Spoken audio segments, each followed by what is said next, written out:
Y me voy a permitir unos par de minutos para que se termine de conectar la gente, haciendo una breve introducción de nuestro invitado de hoy. Leandro Chavarría es licenciado en Geología y doctor en Ciencias Naturales de la Universidad Nacional de La Plata, en Argentina.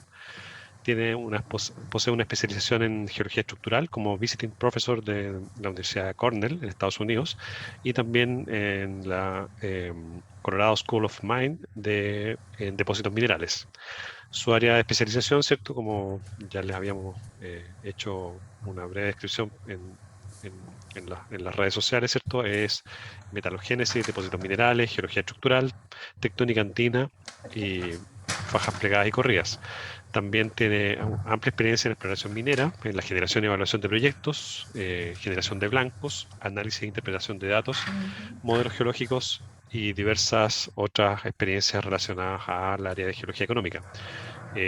Leandro tiene más de 20 años de experiencia en exploración en las Américas, desde ámbitos de exploración, como en la puesta en marcha de programas Greenfield, trabajos también en los Brownfield y Near Mine, dentro de distintos ambientes geológicos, tanto en Argentina, Chile, Bolivia, Perú, Colombia, México, Estados Unidos y también Canadá. Actualmente, Leandro es consultor independiente y está realizando trabajos para distintas compañías. Así que ya estamos sobre la hora, Leandro. Si quieres, puedes iniciar tu presentación. Muchas gracias nuevamente. Bueno, muchas gracias Juan por la presentación, gracias por la invitación también. Buenos días a todos y bueno, espero que les parezca de interés.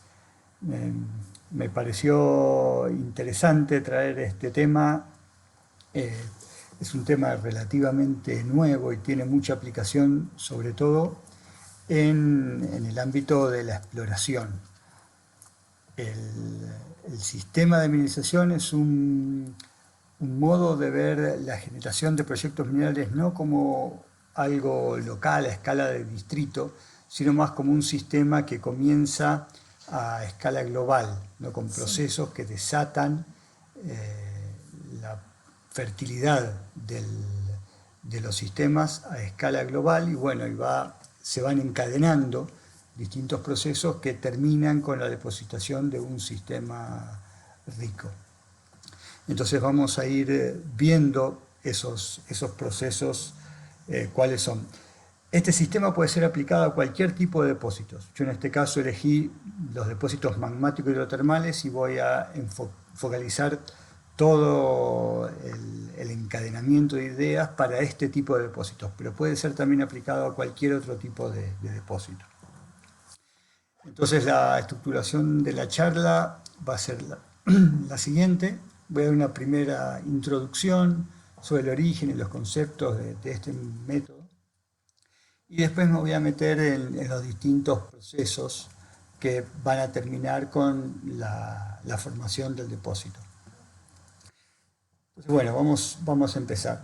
El sistema de mineralización proviene del sistema de hidrocarburos, ¿no? Que fue desarrollado y aplicado con mucho éxito en la industria del petróleo, que se basa en que hay una roca fuente, una roca reservorio y un sello. Entonces el hidrocarburo se genera en la roca fuente, migra a través de la porosidad de fracturas y cuando llega a una zona sello impermeable se entrampa. Entonces el sistema posee componentes físicos tanto como procesos ahí involucrados. Lo mismo se aplicó rápidamente para los sistemas minerales.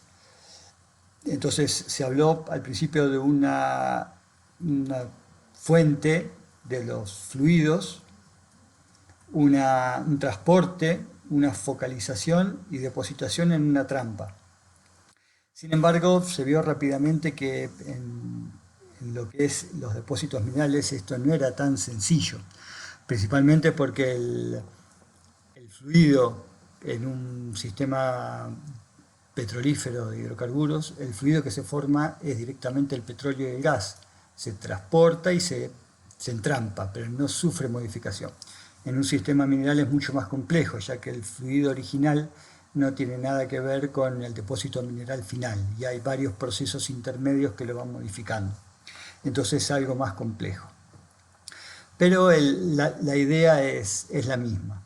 Entonces, como definición, podemos decir que son todos los factores geológicos que controlan la generación y preservación de los depósitos minerales.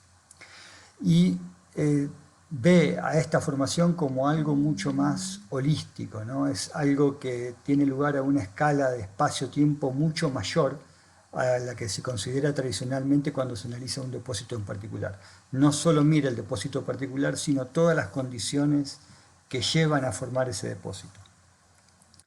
Entonces, podemos tener, para el caso que nos interesa, un evento tectónico que dispare el sistema, que puede estar muy relacionado a la geodinámica. Ahí se genera el magma o fluido capaz de movilizar y transportar metales.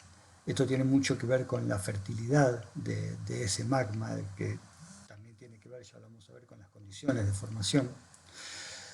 La arquitectura litosférica, que es la que va a permitir el transporte, la migración de esos fluidos, y después el mecanismo de focalización, que es muy importante para finalmente, donde están todas esas condiciones dadas, se forma la desestabilización de esos fluidos y la depositación o precipitación de la mineralización. Por último, también es muy importante la última etapa, que es la exhumación y preservación. Realmente son procesos que se desarrollan en el interior de la corteza y para estar expuestos o cerca de la superficie donde se puedan explotar, necesitamos que haya una exhumación, pero que no sea tan severa como para erosionarlo completamente. Entonces, bueno, todos estos procesos hacen que se forme un depósito de interés económico. Entonces, bueno, Hagemann en el 2016 llegó a este diagrama que es bastante completo. Fíjense que abajo tenemos la escala, que empieza a una escala global y va siendo cada vez más local a medida que avanza el tiempo y se va diferenciando y van migrando los fluidos. Entonces, todas estas condiciones tienen que estar presentes para que haya un depósito mineral de interés. Y muchas de estas condiciones son procesos, y es difícil ver los procesos en las rocas. Sin embargo, hay ciertas características que podemos ver en las rocas que nos permiten inferir que ese proceso tuvo lugar. Y es lo que voy a tratar de mostrarles a continuación. Cuáles son los procesos y cómo podemos identificar esos procesos en las rocas presentes. Voy a empezar con la escala más global, siempre enfocado en este tipo de depósitos magmáticos hidrotermales. Y voy a empezar con la configuración litosférica, que es fundamental en estos casos.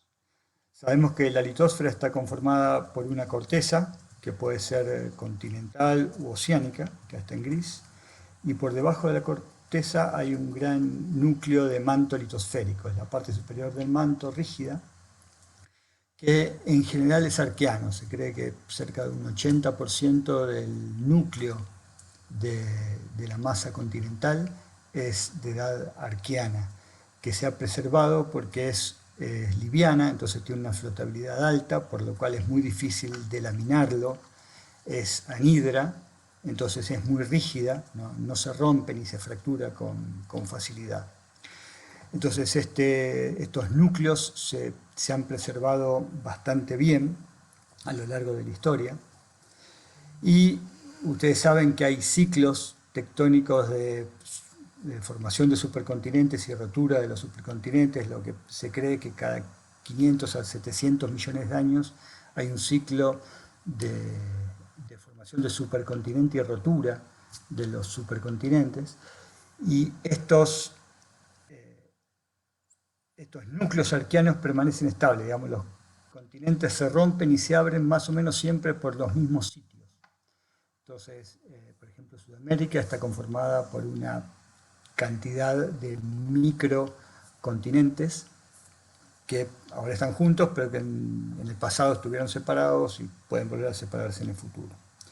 Entonces, como les dije, estos núcleos siempre se abren y se separan por los mismos lugares, y esas son las zonas donde la litosfera está rota. Entonces son las famosas fallas translitosféricas. Es muy raro que estos continentes tengan fracturas internas. Puede haber algunas fracturas que lo crucen, pero lo más común es que esas fracturas translitosféricas sean márgenes de antiguos microcontinentes. Y justamente a lo largo de esos márgenes es donde vamos a encontrar los principales depósitos, ya que los magmas que los van a formar, la única forma de atravesar ese manto litosférico es a lo largo de esas fracturas translitosféricas. Por eso son tan importantes de ubicar para la exploración. Un ejemplo muy claro es África. África es un continente, es un cratón antiguo donde se ven, esta es una tomografía sísmica donde los núcleos, estos son esa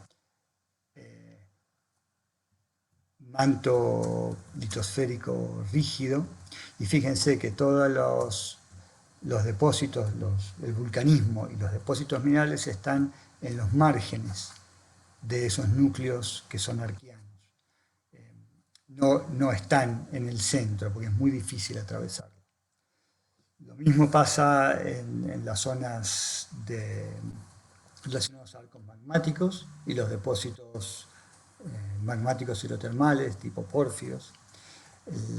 Estados Unidos tiene la ventaja de tener una tomografía sísmica bastante de detalle en todo su territorio.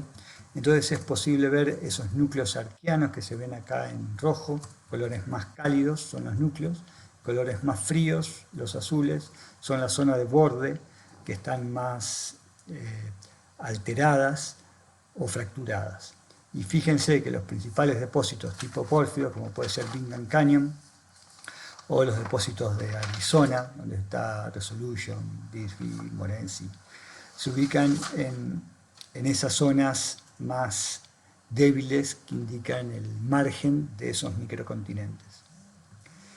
En los Andes es más difícil ver esto porque la anomalía térmica de la subducción impide la resolución de la tomografía sísmica, entonces no es fácil de ver. Pero hay otras herramientas que se pueden utilizar. Por ejemplo, este es un caso de una imagen magnetotelúrica en la zona del Olympic Dam, donde se ven muy bien las zonas claras, es la zona alterada dentro de ese manto litosférico. Fíjense que la zona oscura más resistiva es la zona más inalterada, y acá tenemos el MO, que es la discontinuidad entre el manto y corteza. Fíjense que este es un antiguo cámara magmática, cómo se estabiliza ahí en la base de la corteza y después sube y se vuelve a estabilizar en la transición entre lo que es dentro de la corteza el límite frágil dúctil. Entonces esa configuración litosférica es muy importante para llevar el magma hasta esa zona, esa transición frágil dúctil dentro de la corteza. Sin embargo, los depósitos, la ubicación de los depósitos se asocia más a discontinuidades dentro de la corteza frágil, parte superior de la corteza, y no tienen una relación directa con las fallas translitosféricas. Las fallas translitosféricas lo podemos usar como un control de primer orden para ubicar cuáles son los canales que tiene el magma para ascender con mayor facilidad. Sin embargo, para ubicar los depósitos, como bien se ve acá, pueden estar desplazados varias decenas de kilómetros desde la ubicación de esas zonas translitosféricas. Y como les dije, tiene que ver más con debilidades y fracturas dentro de la corteza superior frágil. Ya vamos a ver un ejemplo un poquito más adelante. En el caso del norte de Chile, puse acá un ejemplo.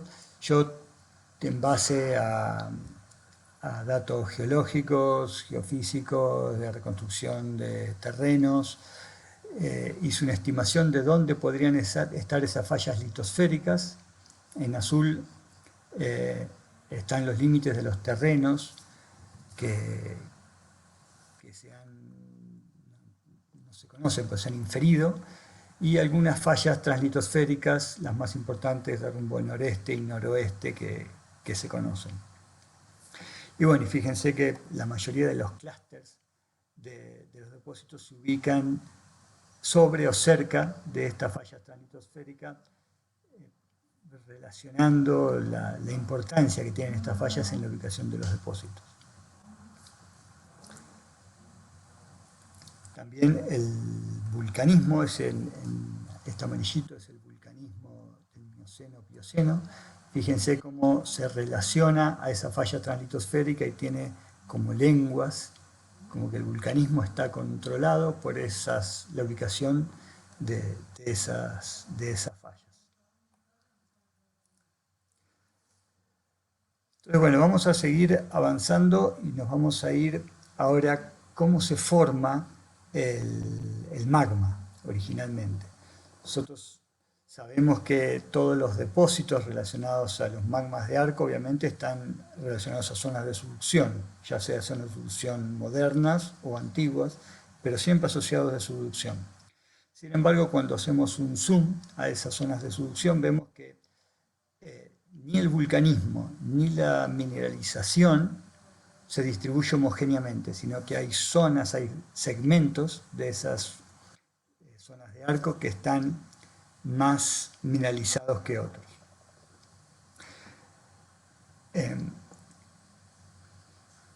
Estos disparadores que producen la mineralización pueden deberse a distintas razones. La subducción es un sistema bastante inestable, o tiene un equilibrio bastante frágil. Cualquier cambio, ya sea cambio en el ángulo de la subducción de platós o reyes sísmicos, cambio en la tasa de efusión en los ridges mesoceánicos, o cambios en el movimiento absoluto de la placa, todos esos cambios pueden producir cambios significativos en la subducción, que pueden llevar a la formación de estos ambientes más favorables para la formación de depósitos. Entonces vamos a explicar un poquito por qué se debe eso. Ustedes saben que los magmas,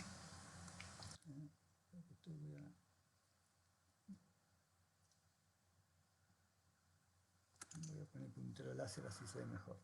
Los magmas se generan ya que en la subducción la placa que subducta está cargada de agua, ya sea de los sedimentos o de agua de mar.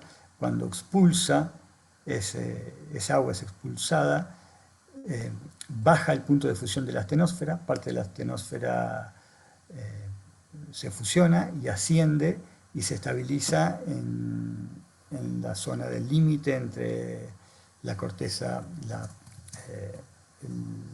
parte superior del manto litosférico y la parte inferior de la corteza. Y desde ahí sigue ascendiendo y se vuelve a estabilizar en la zona límite entre frágil dúctil, dentro de la corteza. El magma que se genera generalmente es de un estado de oxidación bastante elevado, tiene abundante agua, abundante CO2. En esta zona también ya viene con oro y cobre que toma del originalmente está en la astenosfera. Algunos otros elementos como el plomo, el potasio, el boro puede venir de la placa oceánica que subducta, pero generalmente el oro y el cobre los toma por la fusión parcial de la astenosfera. Entonces, desde el punto de vista metalogénico, el magma tiene tres componentes principales. El agua, el fluido, que es importante después cuando se forma el sistema hidrotermal. que como dije viene de la corteza, de la corteza oceánica que subducta, los ligantes, principalmente el azufre y el cloro, que también proviene de la corteza que subducta principalmente, y los metales. Los metales, hay varias cosas para considerar. Como dije, principalmente el oro y el cobre provienen de la fusión de la astenosfera. Cuanto mayor es el grado de fusión, menor es la cantidad de metales que entra, ya que hay como cuando hay mucho material que se fusiona, la cantidad relativa de oro y cobre disminuye. Es mejor que haya menor fusión parcial para que haya una mayor proporción de oro y cobre. A mayor contenido de azufre, mayor contenido de metales, en general hay una relación directa, pero también es importante el tipo de azufre que está presente. Si hay condiciones oxidantes, domina el sulfato, que va a favorecer que los metales se mantengan en solución dentro de los magmas. Si las condiciones son reductoras, domina el sulfuro o el ácido sulfídrico. Esto produce que precipiten sulfuros y eso absorbe todos los metales que son calcófilos, ¿no? Se van con los sulfuros.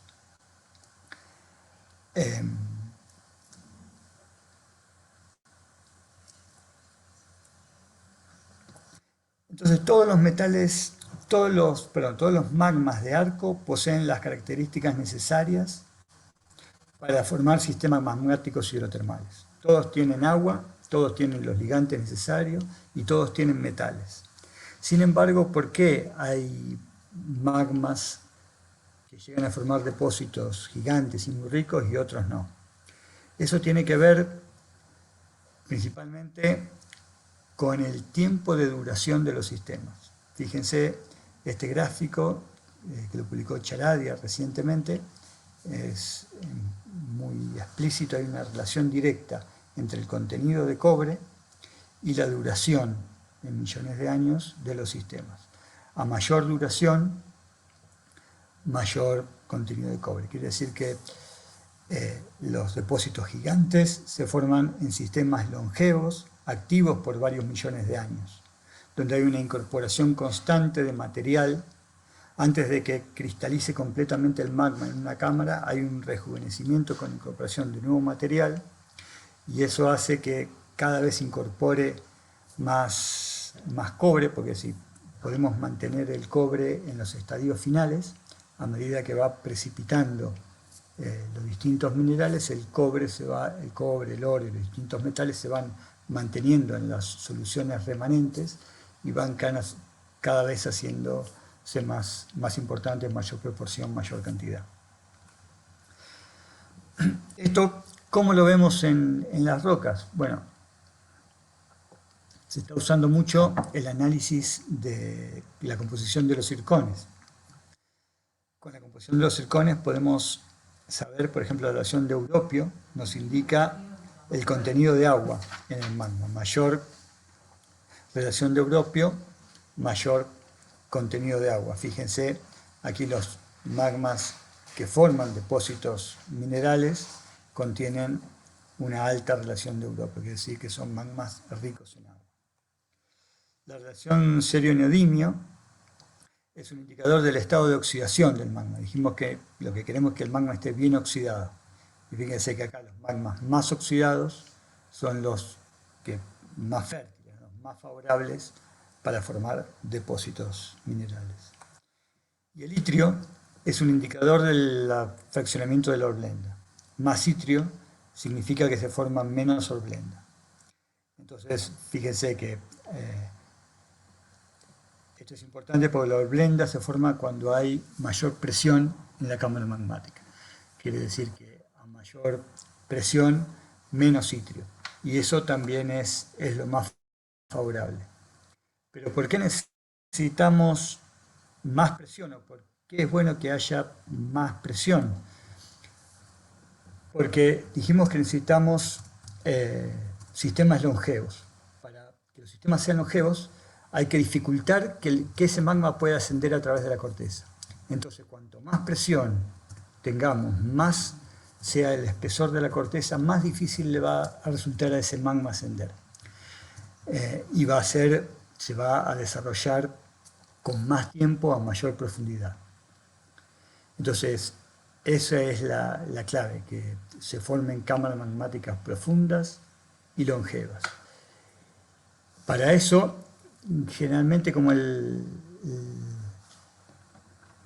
hacer estudios de circones, de la composición de los circones es complicado, hay otro parámetro que podemos usar que es las relaciones estroncio-itrio en roca total. Si comparamos, ven acá en este gráfico que la relación estroncio-itrio tiene que ver con la presión, ¿sí? O, que es lo mismo, la profundidad. A mayor relación de estroncio-itrio, mayor profundidad o mayor presión en la cámara magmática. Entonces, nosotros lo que queremos es que la relación estroncio-itrio sea elevada. Fíjense, acá tenemos todas las rocas de fraccionamiento normal, con una relación estroncio-itrio bastante baja, pero los depósitos minerales en rojo se forman donde esa relación estroncio-itrio es bastante elevada. Y los magmas son bastante evolucionados, quiere decir bastante ricos en sílice. Entonces tenemos que los magmas de los pórfidos de cobre moly, tienen una relación de estroncio-itrio entre 50 y 150, y los pórfidos de oro tienen una relación de estroncio-itrio algo menor. Pero siempre la relación de estroncio-itrio es anormalmente alta.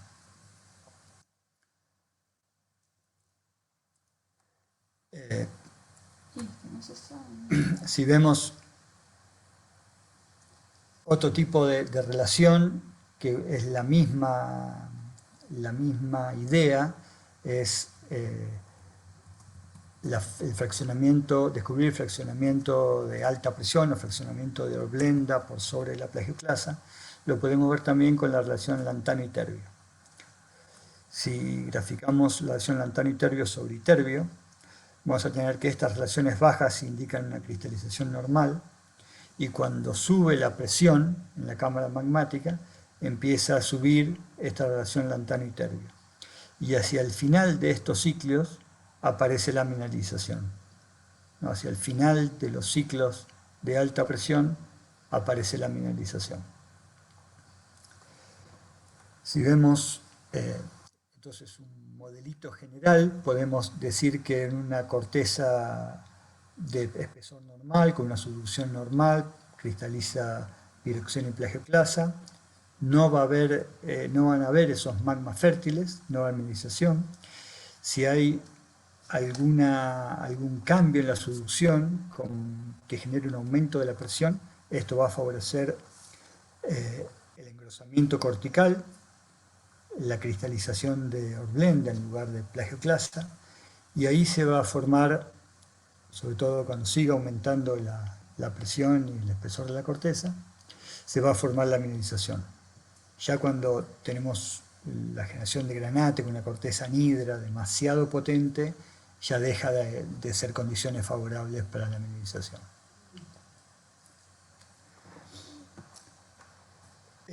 ¿Por qué se produce este aumento de la presión y engrosamiento? Bueno, como yo le dije, hay varias causas. Si la solución es un equilibrio bastante inestable, es decir, cualquier cambio puede producir un aumento de la presión y engrosamiento cortical.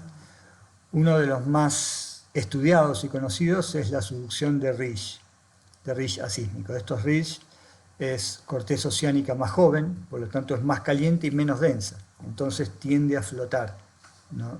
Y al tender a flotar hace que la subducción sea más horizontal o de menor ángulo, y esto aumenta la presión dentro de la corteza, que a su vez va a aumentar el espesor cortical y va a generar que los magmas queden más en profundidad y sean más fértiles, más favorables para la formación de depósitos. Y En Sudamérica, en el Mioceno, conocemos la solución de dos ríos, uno es el Nazca y otro es el Juan Fernández, y asociado a esos dos ríos que se han subductado, tenemos dos segmentos del arco magmático andino muy ricos, muy fértiles, tanto en la formación de depósitos de oro como de cobre.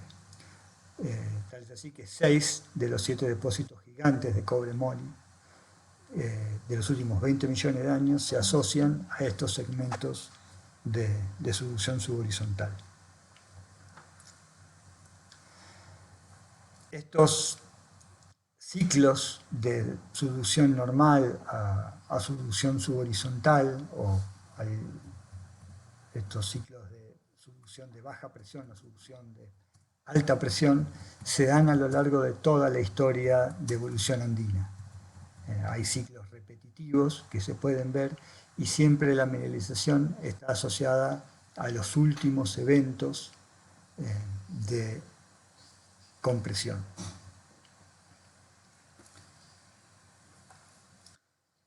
Entonces, bueno, ahí tenemos ya cómo se forma el magma fértil y cómo podemos hacer para identificarlo en la geoquímica de las rocas.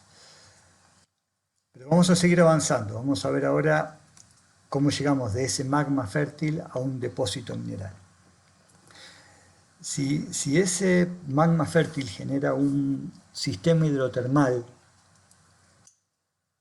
ese sistema hidrotermal se expande y se transporta a lo largo de la fractura, la permeabilidad de la roca, sin ninguna barrera, va a formar una zona amplia de alteración y anomalías metálicas bajas, con una zonación de metales de acuerdo a la temperatura que está de acuerdo a la solubilidad de esos metales en el sistema. Entonces, para que se forme un sistema mineral económico con alta ley, necesitamos sí o sí una barrera. Esa barrera va a producir la focalización del fluido y cuando se rompe esa barrera, vamos a tener la desestabilización de ese fluido y la precipitación en el menor espacio y menor tiempo posible de todos los metales. Eso es lo que produce la depositación mineral. Sin esa barrera vamos a tener una amplia zona de alteración y anomalías metálicas bajas. Entonces, para el sistema magmático hidrotermal, que es el que estamos estudiando hoy, depende de dónde tengamos esa barrera, vamos a tener distintos tipos de depósitos. Por ejemplo, si esa barrera está dentro de la zona del intrusivo porfírico, vamos a tener depósitos tipo pórfidos, ya sea de cobre moly, cobre oro, oro. Si la tenemos dentro del litocap, en zonas más superficiales, vamos a tener los depósitos de alta sulfuración. Si el fluido se transporta a lo largo de fracturas y esa barrera está en zonas distales, vamos a tener los depósitos de sulfuración intermedia. O si el fluido entra en rocas favorables, como pueden ser calizas, vamos a tener depósitos de skarn de oro si son proximales, skarn de plomo zinc si son más distales, inclusive depósitos tipo carlin si son bien distales. Entonces, depende de dónde esté esa barrera, es el depósito mineral que vamos a tener. Y voy a dar 3 ejemplos. Voy a hablar de pórfidos, de depósitos de alta sulfuración y depósitos de sulfuración intermedia. Entonces nosotros dijimos que el magma se envía hasta una barrera natural que es la zona de transición entre la corteza frágil y dúctil. Ahí se estaciona, ahí hay llegadas cíclicas de material magmático. Ese magma va cristalizando generalmente de afuera hacia adentro. Esto produce que todos los metales queden en las últimas etapas y la nueva llegada hace que cada vez sea más rico ese plutón en metales, hasta que por algún motivo se produce la rotura de ese sello con la depositación de la mineralización, en el caso de los pórfidos, y una zona de dispersión.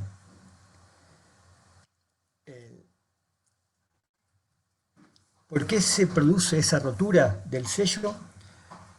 En general, lo que se postulaba era que había un cambio en el régimen tectónico, por ejemplo, un rollback de la placa que subducta, produciendo mayor extensión, y esto posibilitaba que se rompa ese sello y que, como había más relajación, ascienda el magma.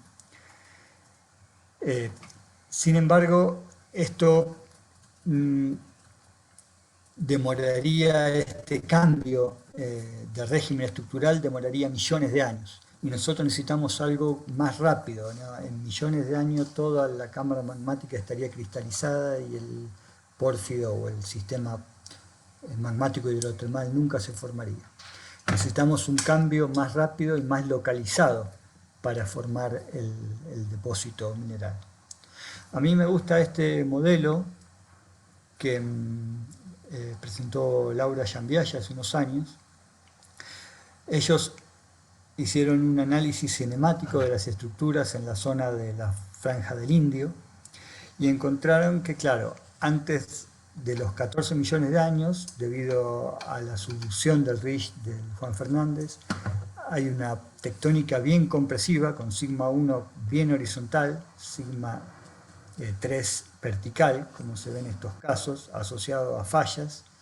Hay unas fajas plegadas y corridas, con una zona de despegue que también favorece que el magma quede bien activo, ¿no? Esa zona de despegue hace que el magma no pueda pasarlo, hace como un sello natural al ascenso del magma, y un apilamiento tectónico. Llega un punto que ese apilamiento tectónico es tan importante que el peso de la columna, donde estaría sigma 3, el peso vertical, supera el sigma 2 horizontal y se produce una transmutación de sigma 2 sigma 3, que ellos dicen que está más o menos a los 14 millones de años.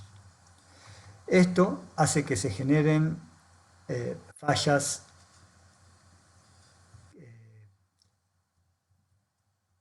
transcurrentes, en este caso dextrales, que no son fallas translitosféricas, eso es importante aclararlo, son fallas locales dentro de la corteza superior frágil. Pero este tipo de fallas hace que se rompa el sello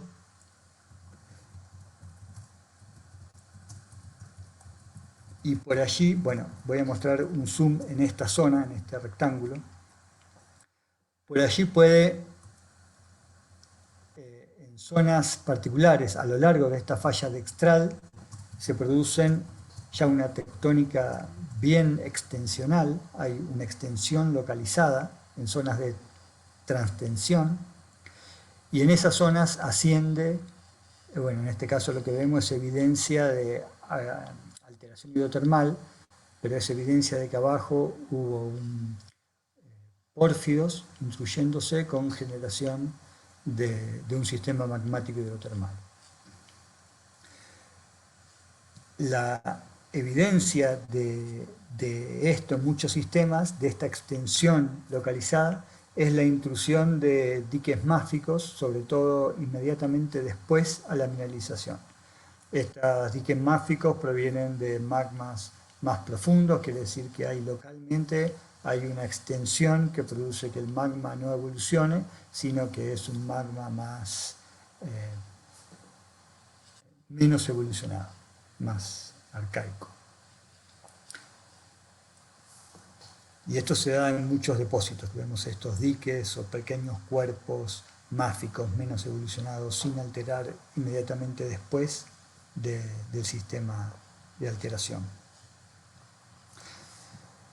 Entonces, bueno, ya tenemos una explicación de por qué podría producirse esa rotura del sello en zonas particulares que dependen de los esfuerzos y la tectónica dentro de la corteza frágil. Esas zonas localmente más extensionales permiten el ascenso de cúpulas. Estas cúpulas funcionan como un pistón, van a absorber todos los fluidos como el agua, el CO2 y los metales. generalmente asociados a complejos clorurados y sulfurados. Y como son más livianos, van a ir hacia las cúpulas de esos pórfidos. Y ahí se produce el sistema magmático hidrotermal. En general hay una primera separación de fases, los más volátiles como el SO2 y el ácido clorhídrico se pierden como gases, van hacia arriba, se condensan en el agua subterránea y forman la alteración extremadamente ácida, formando el litocap. Y lo más denso forma un líquido más denso en profundidad, y es lo que va a formar el pórfido.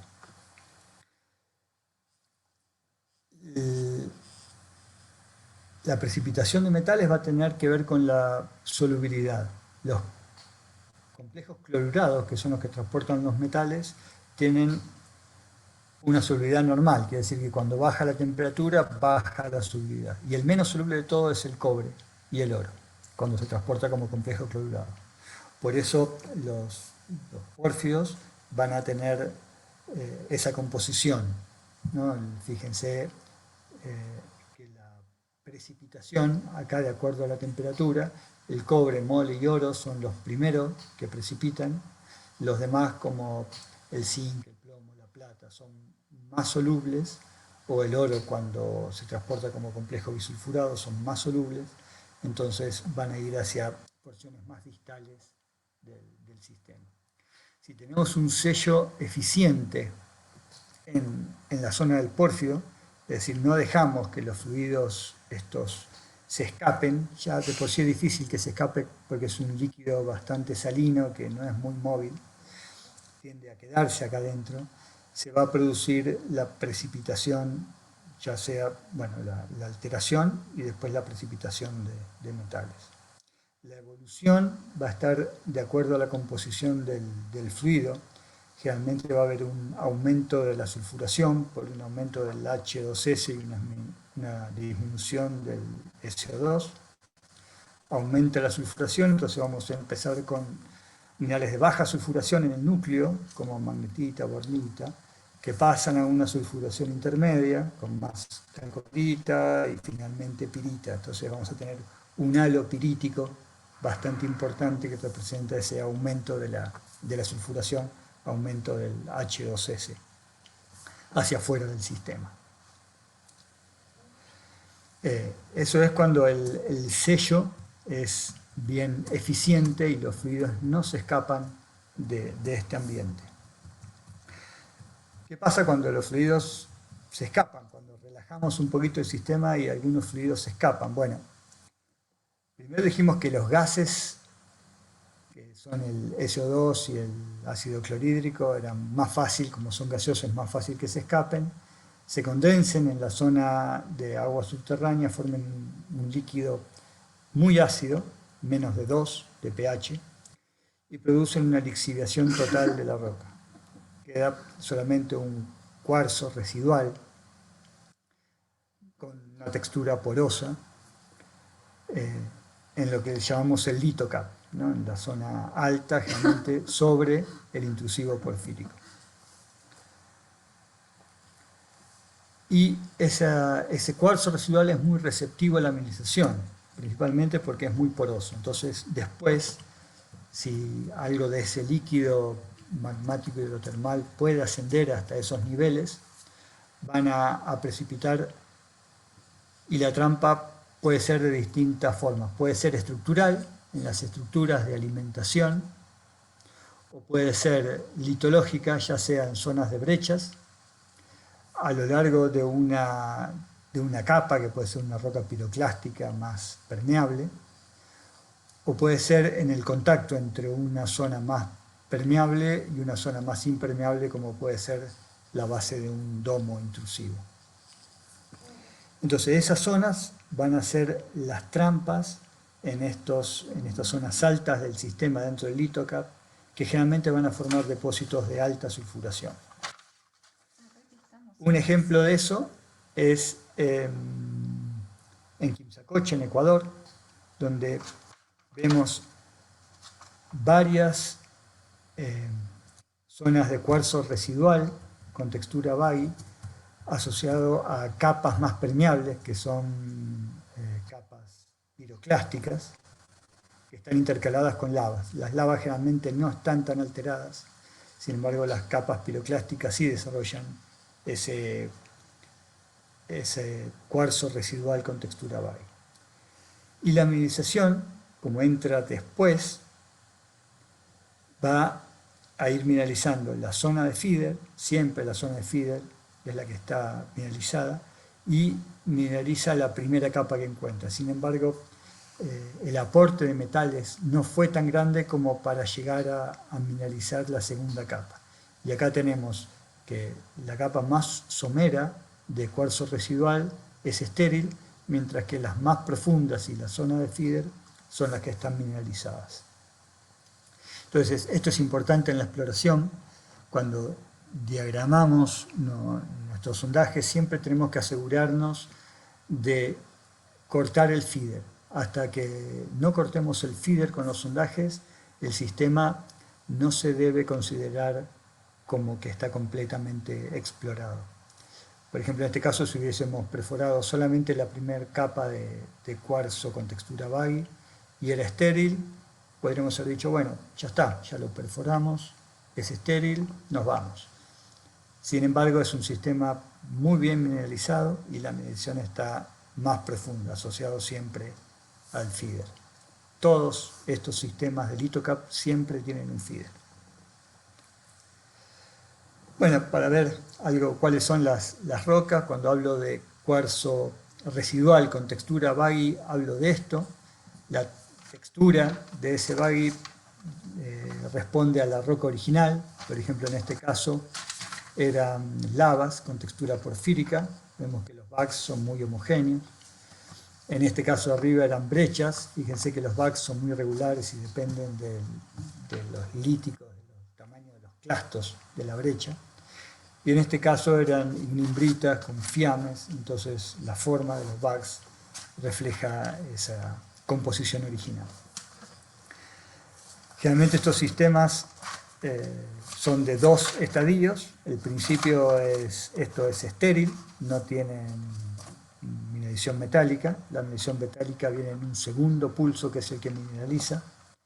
Y podemos verlo con un relleno de cuarzo, o cuarzo alunita, o cuarzo jarosita. Fíjense aquí la alunita en hojas blancas rellenando los bags. O puede haber brechas con cuarzo, cuarzo pirita, ¿sí? Brechas hidrotermales o de explosión hidráulica. Y estas son las zonas que están mineralizadas, generalmente con alta ley, muy alta ley de oro, cobre. Esta es la trampa típica de los depósitos epitermales de alta sulfuración. Bueno, ¿y qué pasa cuando el sistema tiene un régimen estructural más relajado, que hay fracturas abiertas? Entonces, ese líquido hidrotermal que se forma puede escapar y migrar lateralmente a través de las fracturas. Hay una disolución y una neutralización de ese fluido hidrotermal, producto de mezcla con aguas meteóricas, y va migrando, puede migrar kilómetros lateralmente, hasta que llega a una zona donde puede haber una capa impermeable y ahí se focaliza. Se focaliza, aumenta la presión hasta que esa capa se rompe. Hay varios motivos por los que se puede romper. Uno de los motivos puede ser porque aumenta tanto la presión del fluido hidrotermal que vence la presión litostática y hay como una explosión freática con formación de brechas. O puede ser relacionado a eventos tectónicos, a sismos, que estos sismos producen la rotura de ese sello y la liberación de esos líquidos hidrotermales. Cualquiera sea la causa, el efecto es siempre el mismo, que hay una caída de la presión. Esa caída de la presión genera lo que llamamos ebullición, ¿no? Una pérdida de la fase gaseosa, como el H2C es el CO2. se van a la fase gaseosa, eso genera una desestabilización del líquido y la precipitación de los metales. Entonces, aunque pueda haber varias causas de depositación mineral, como mezcla de fluidos, enfriamiento, reacción entre roca de caja y fluido, la más importante y la que suele formar los depósitos de más tamaño y mayor ley es esa descompresión que genera ebullición. ¿Y cómo reconocemos ese proceso en la roca? Bueno, hay varias evidencias. Una es la calcita en hojas, generalmente que después está reemplazada por cuarzo. Otra es la adularia, principalmente la adularia rómbica, dentro de las vetas de cuarzo, o la truscotita, que es otro silicato de calcio y aluminio. La precipitación de calcedonia, ¿sí? Generalmente es oscura, lo que le llaman guinguro, que es una calcedonia negra o gris oscura.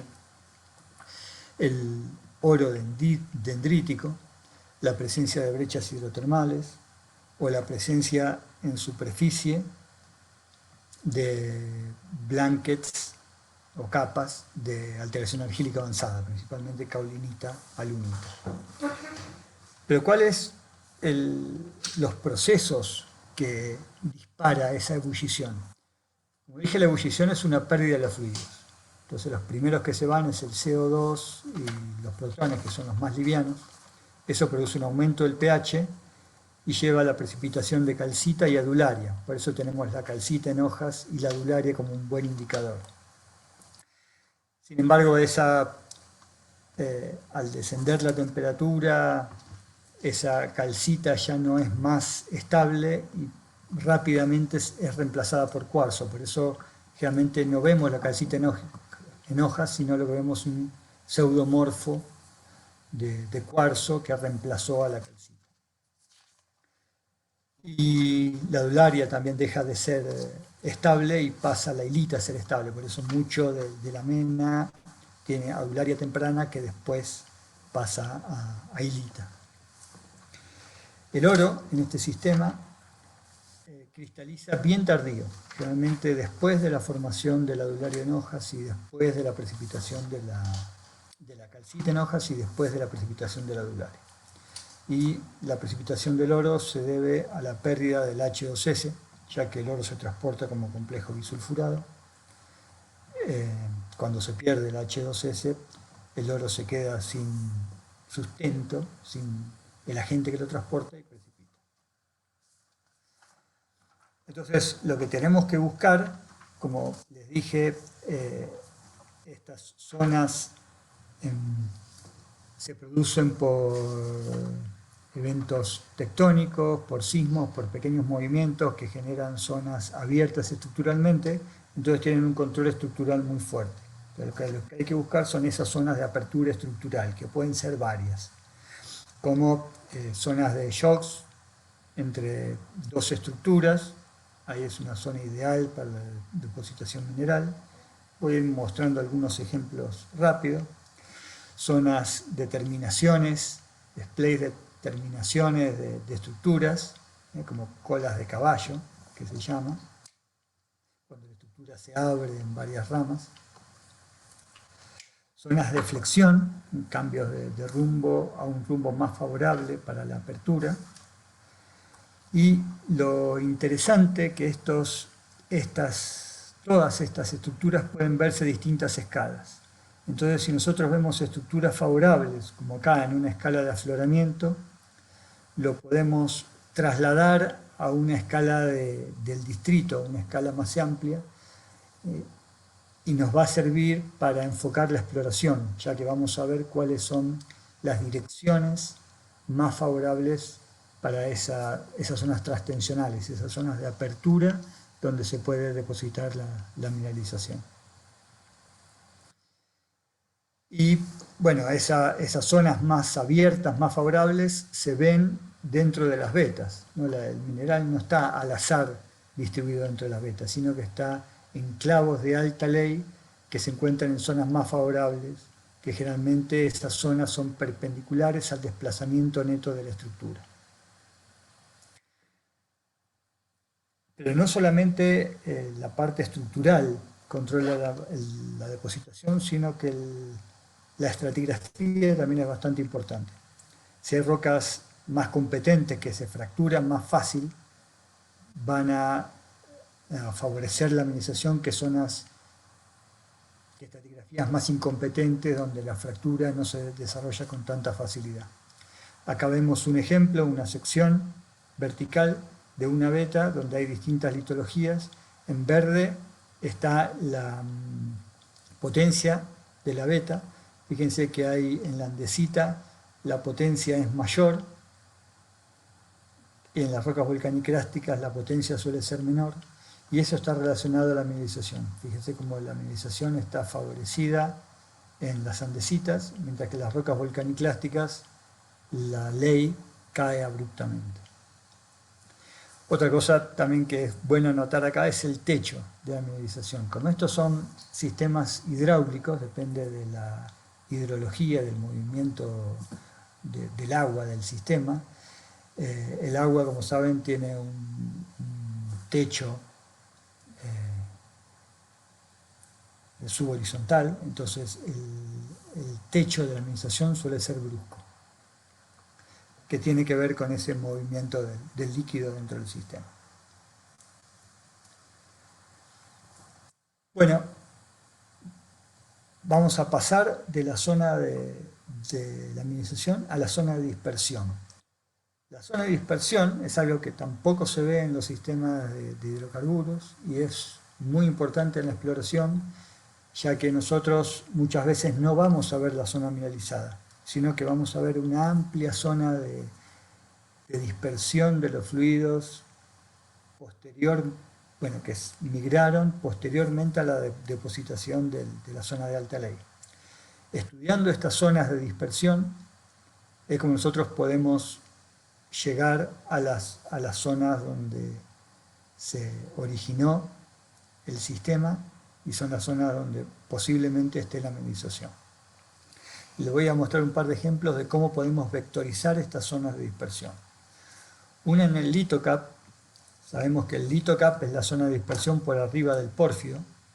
Acá en esta zona de lo que es en Filipinas, la zona del Far South East pórfido. Y el Lepanto se llama la zona del litocap, que tiene un depósito de alta sulfuración. Lo que vemos es el pórfido, el Far South East en profundidad, y todo el litocap. El litocap tiene obviamente una disminución de temperatura hacia las zonas más externas. También hay una dilución de los fluidos de la zona proximal a la zona más externa. Pero es bastante homogéneo en cuanto a la alteración. Es todo cuarzo alunita, entonces para vectorizar es difícil. Sin embargo, la geoquímica nos puede dar buenas ideas de hacia dónde está la zona más proximal. Recuerden que nosotros siempre queremos testear la zona proximal, ya sea los feeders en el litocap buscando depósitos de alta sulfuración o las zonas más profundas buscando el pórfido. En este caso, el mercurio y el plomo aumenta hacia la zona distal. Y si usamos la relación plomo sobre sodio más potasio, ese incremento es más claro aún. Entonces, esa relación plomo dividido sodio más potasio es alta en las zonas distales y baja en las zonas proximales. Entonces ahí tenemos una buena herramienta para vectorizar. Bueno, esto hay que filtrar los datos, es todo un procedimiento, no es tan fácil, pero es posible hacerlo. Otra relación que podemos utilizar es estroncio-plomo. En este caso es al revés, la relación estroncio-plomo aumenta hacia las zonas proximales.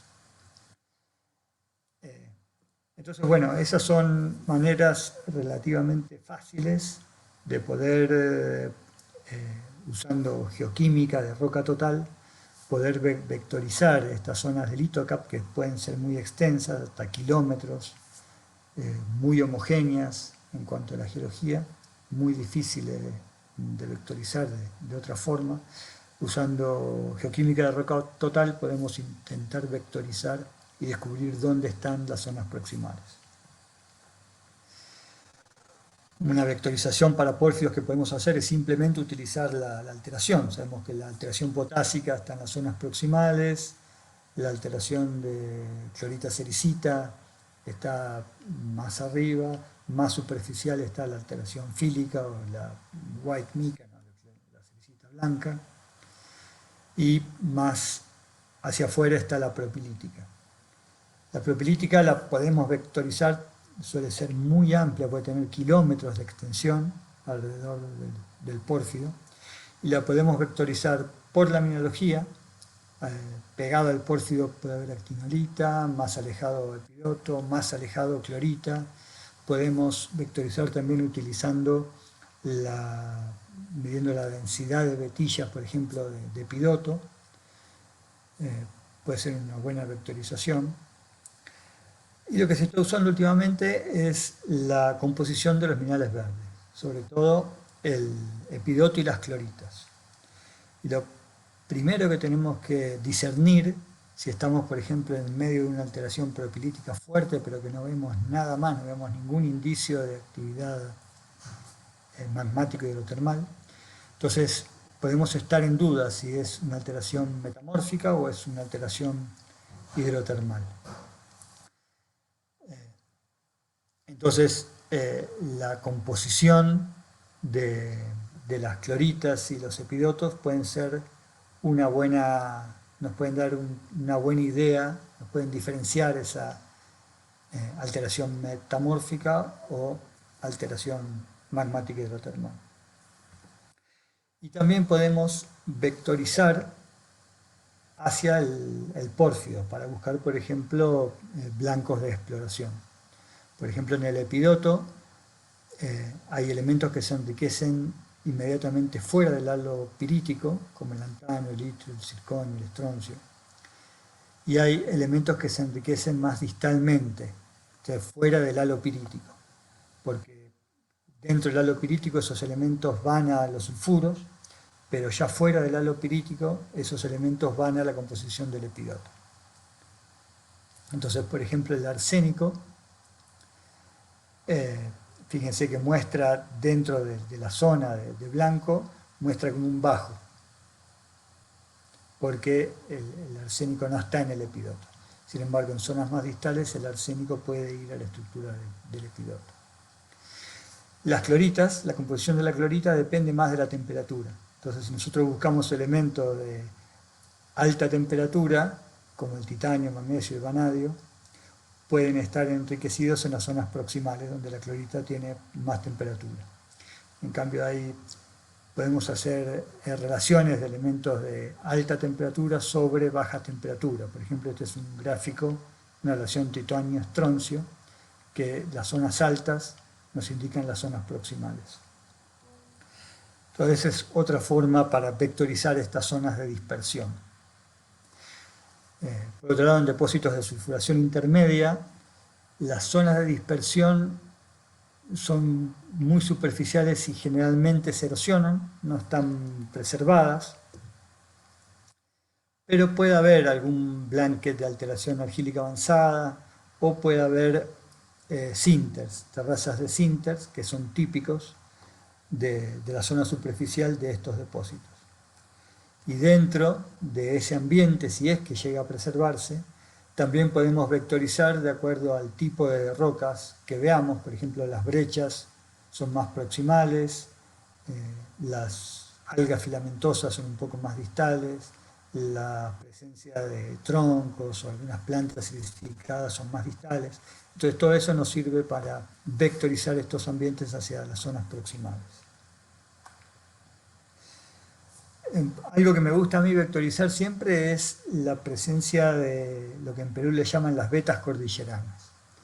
Las vetas cordilleranas pueden formar depósitos de por sí y muy importantes, como el caso de Quirubilca o Quellaveco, pueden ser parte de los depósitos tipo pórfido. Se reconocen en Collahuasi, en Chuqui, en Teniente, en Butte, en Bingham. En todos se reconocen este tipo de mineralización de pórfido tardía que forman estas vetas cordilleranas. Y son típicas, pueden tener, en cuanto a la sulfuración, pueden ser de progrado, quiere decir de sulfuración intermedia hasta alta sulfuración, o retrogrado, de alta sulfuración a sulfuración intermedia. Y se caracterizan porque son bien zonadas, entonces podemos aprovechar esa zonación para vectorizar el sistema. Por ejemplo, en el distrito de Colquijirca, en Perú, se reconoce, en este caso lo que tenemos son mantos, porque hay rocas carbonáticas, entonces favorecen la depositación de mantos de reemplazo en esas rocas carbonáticas. Y lo que vemos es un centro de alteración argílica avanzada, que es marcapunta, con mineralización de oro en cuarzo residual. Y después, dentro de las rocas carbonáticas, vemos un depósito bien zonado. Si esto vemos la geoquímica en planta, fíjense que hay una zonación muy buena. Entonces, en este caso, si vemos zinc, sobre todo vetas o mantos de zinc con carbonatos de manganeso, podemos inferir que estamos distal. Si vemos vetas o mantos con cobre plomo, ¿no? Galena, salerita, blenda, calcopirita, podemos inferir que estamos en las zonas intermedias. Y si vemos ya una alteración de cobre-oro, podemos inferir que estamos en las zonas más proximales. Entonces estos depósitos, aunque vemos solamente pequeñas vetillas o pequeños mantos, pueden ser muy buenas guías para la vectorización hacia la zona del pórfido, del intrusivo. Por último, quiero hablar algo de la preservación. Como dije, es el último estadio y fundamental para poder primero preservar estos depósitos y después que estos depósitos queden más cerca o aflorando o más cerca de la superficie para que puedan ser descubiertos. Son, como vimos, sistemas que se forman en un ambiente compresivo, con bastante uplift, bastante levantamiento. Esto favorece la erosión y muchas veces la completa remoción de este tipo de depósitos. Por ejemplo, los depósitos epitermales que estoy mostrando acá, fíjense que con una tasa de erosión bastante elevada, en pocos millones de años se erosionan completamente. En un arco continental, bueno, van a durar un poco más, pero si tenemos un nivel de levantamiento o algo anómalo, enseguida se erosiona. Eso nos lleva a que la mayor cantidad de estos depósitos conocidos sean neógenos, sean del terciario. Y hay muy pocos que son más antiguos, mesozoicos, inclusive más antiguos son muy raros. Es más, los más antiguos, fíjense que los más modernos son calcoalcalinos y los más antiguos son alcalinos, porque los alcalinos están más asociados a las fases post-colisional o post-diastróficas, entonces tienen más chances de preservarse. En un modelo de erosión normal, fíjense que los epitermales hay muy pocos que son más antiguos y casi todos son más modernos, justamente por ese nivel de preservación. Los epitermales se forman en el primer kilómetro dentro de la corteza. Los pórfidos, como son más antiguos, pueden preservarse aunque sean un poco más viejos. Y los depósitos orogénicos, como son postcolisionales o postfase diastrófica, tienen, aunque sean muy viejos, tienen más chances de preservarse, entonces no importa tanto la edad en la preservación. Lo que sí es importante que se produce durante esa exhumación es la oxidación. Muchos de estos depósitos son económicos gracias a la oxidación supérgena y el enriquecimiento supérgeno que tienen. Es común que haya una zona de oxidación donde se destruyen los sulfuros primarios.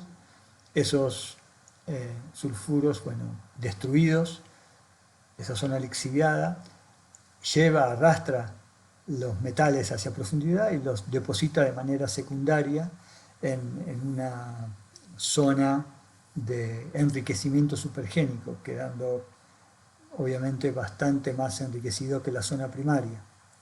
Y ya les digo, hacen de estas zonas sean bien atractivas. Pero a su vez dificultan la exploración, ya que la zona aflorante superficial queda totalmente lixiviada y muy pobre en metales. A veces es difícil obtener evidencias de mineralización en superficie. Sin embargo, la mineralización está en esa zona de enriquecimiento, en profundidad. Otro factor importante, en este caso para los depósitos de alta sulfuración, originalmente en estos depósitos originalmente el oro es refractario, quiere decir que está asociado a pirita, y es muy caro y a veces inviable la metalúrgica. Sin embargo, si esta zona está oxidada, como es muy porosa, como vimos, la sílice residual es muy porosa, entonces hace que el límite de oxidación sea bastante profundo. Esa oxidación destruye la pirita original y hace que se libere el oro, y el oro libre es muy fácil de recuperar en la geometalurgia. Entonces, gracias a esta oxidación, podemos pasar de un depósito con oro refractario no económico a un depósito con oro libre económico. Por último, y para resumir,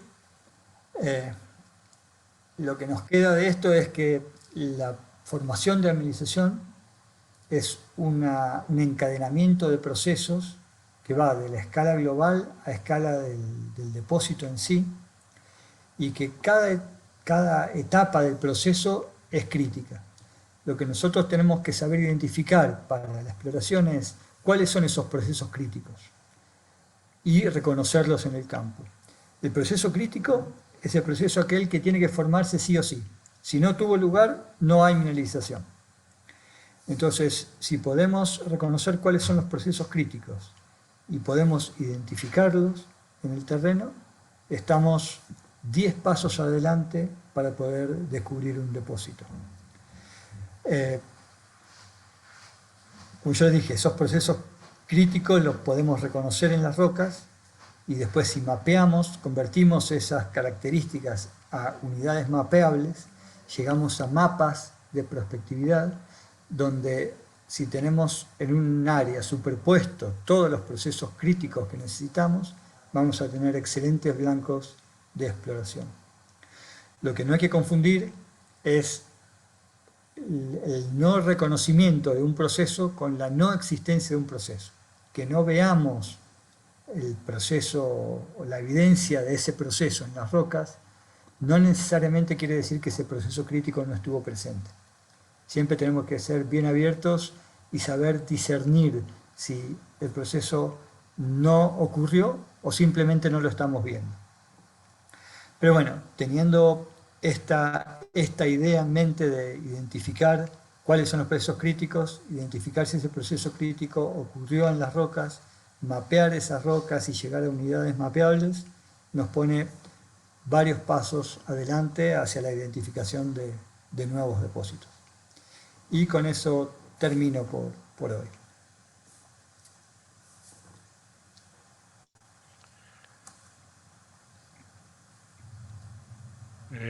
Bueno, Alejandro, estuvo, a mi juicio, muy buena la síntesis y la compilación que tú nos hiciste, realmente muy, muy bien expuesta en términos bastante simples y con muy buenas herramientas que están bastante hoy día en utilización. Así que nuevamente agradecerte, Leandro, por tan clara exposición del día de hoy. Bueno, Podemos, gracias Juan. No sé si habrá algunas preguntas. sí parece que tenemos algunas en el chat. Aquí Rodrigo Rojas comenta que eh, si es que crees que en un margen continental activo, como el borde occidental de Sudamérica, el cual tiene varios cientos de millones de años, incluso existen antecedentes de subducciones previas al Paleozoico, podría estar provocando una especie de reciclaje o concentración de elementos provenientes de la erosión del margen y su posterior reincorporación en el ciclo de subducción, fusión, ¿cierto? Y posteriormente arrastrar parte de esos elementos.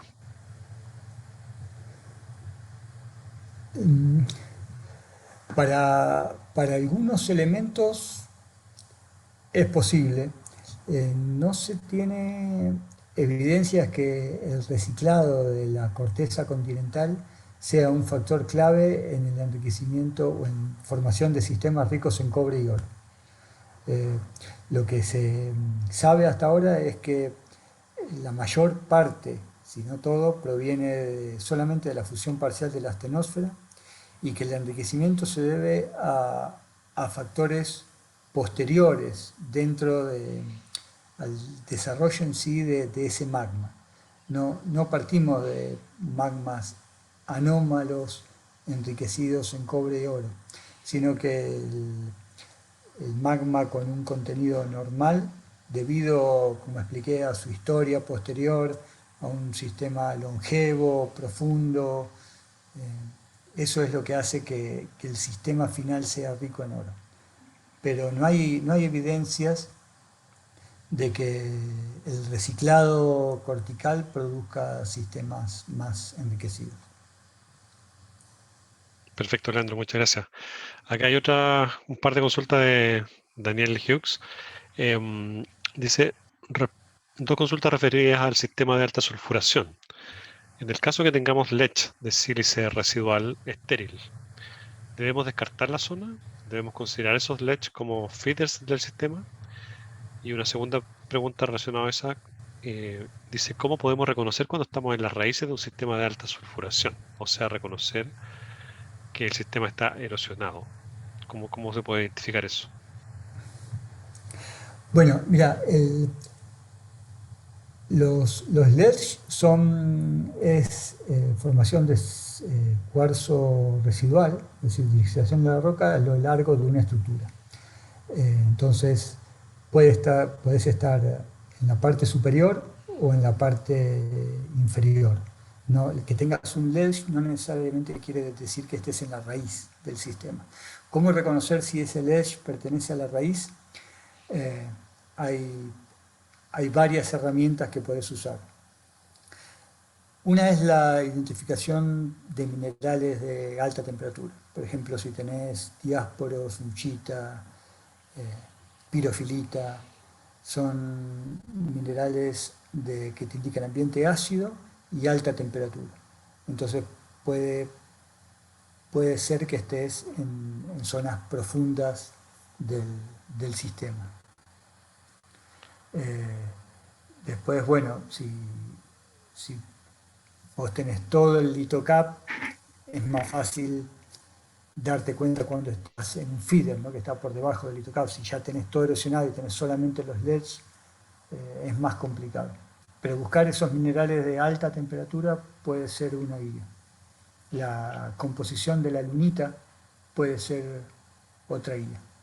La lunita más sódica tiende a ser de alta temperatura y tiene que estar en las zonas más proximales. Excelente la explicación. Y ahí Alejandro también dice, Alejandro Caballero, trayendo agua a su molino, ¿consideras que la técnica de espectroscopía de reflectancia ayudaría en este caso? Yo creo que la respuesta está a la mano. Sí, como dije recién, hay que identificar esos minerales que hay que usar, bueno, espectrometría de mineral para saberlo. Podemos identificar pirofilita, sunchita, muy fácilmente con espectrometría y obviamente la composición de la lunita, lo más fácil es usar espectrometría. Excelente. Por acá hay otra consulta de Daniel Hughes. Dice que ¿cuál sería el significado de la presencia de migas blancas en la base de los litocap? Dice acá si las migas blancas se forman en el mismo proceso que se forma el litocap o corresponde a un proceso temporalmente distinto. Es, depende de la mica blanca, pero eh, el litocap en sí se forma por condensación del ácido, de los, de los gases ácidos dentro del agua meteórica. Eso va a resultar en pHs muy bajos, que va a lixiviar la roca, forma principalmente alunita, cuarzo alunita, cuarzo caulinita, y en las zonas distales puede formar algo de cuarzo hilita. Esa hilita, bueno, es de generalmente baja cristalinidad, es de grano fino. Por otro lado está lo que antiguamente se llamaba cericita, que es la hilita de grano más grueso. Esa también es una mica blanca, pero de mayor cristalinidad. Está asociada no al litocap, sino a fluidos más tardíos de fase 2, pero líquidos del pórfido. Entonces, sobre todo si ves pirofilita asociada a esa cericita, eh, ya es la parte más profunda del litocap, ya más asociado a un ambiente porfírico.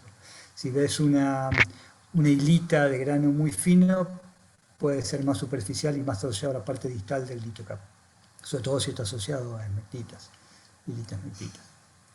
Entonces hay como dos tipos por lo menos de mica blanca en cuanto a su origen.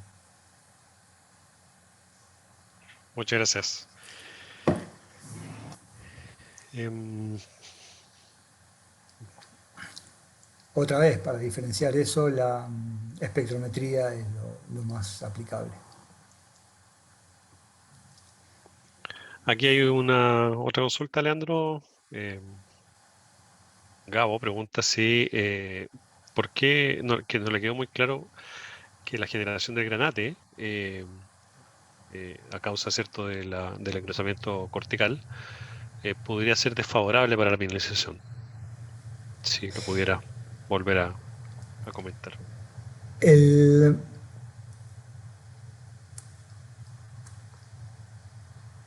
siguen viendo la presentación, ¿no? Sí, sí, ahí está, justamente esa lámina.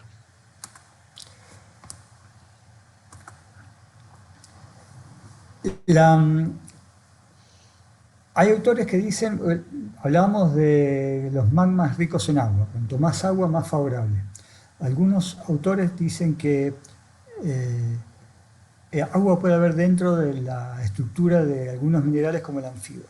Algunos autores dicen que rompiendo la estructura del anfíbol se libera mucha cantidad de agua. Ese aporte, eso es cuando se forma el granate. Ese aporte puede ser favorable para el magma que queda más hidratado. Entonces, eh, dentro, cuando el magma forma anfíbol o rompe el anfíbol, es la mejor condición para la mineralización. Pero cuando ya la corteza tiene más de 50 kilómetros o 60 kilómetros de espesor, es bien anhidra, ya no tiene agua, es bien granatífera, ya esas condiciones de demasiado espesor ya no son favorables para la mineralización. Entonces las condiciones tempranas de formación de granate, o mejor dicho, de rompimiento de la oblenda pueden ser tempranas, pero ya cuando ya tenemos el granate formado y mucho espesor de corteza, ya no hay condiciones favorables.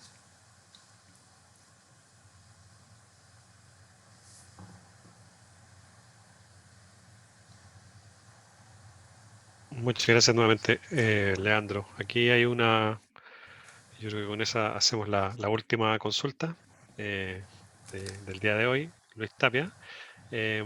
indica que respecto al patrón estructural que mencionaste, ¿cierto? Relacionado a los bordes de continentes, donde indicaste que el sistema de fallas de Domeyko estaba como un eje principal, ¿cierto? De esta estructura norte-sur que contenía varios de los yacimientos de clase Ujú. mundial, ¿cierto? De este lado de Sudamérica.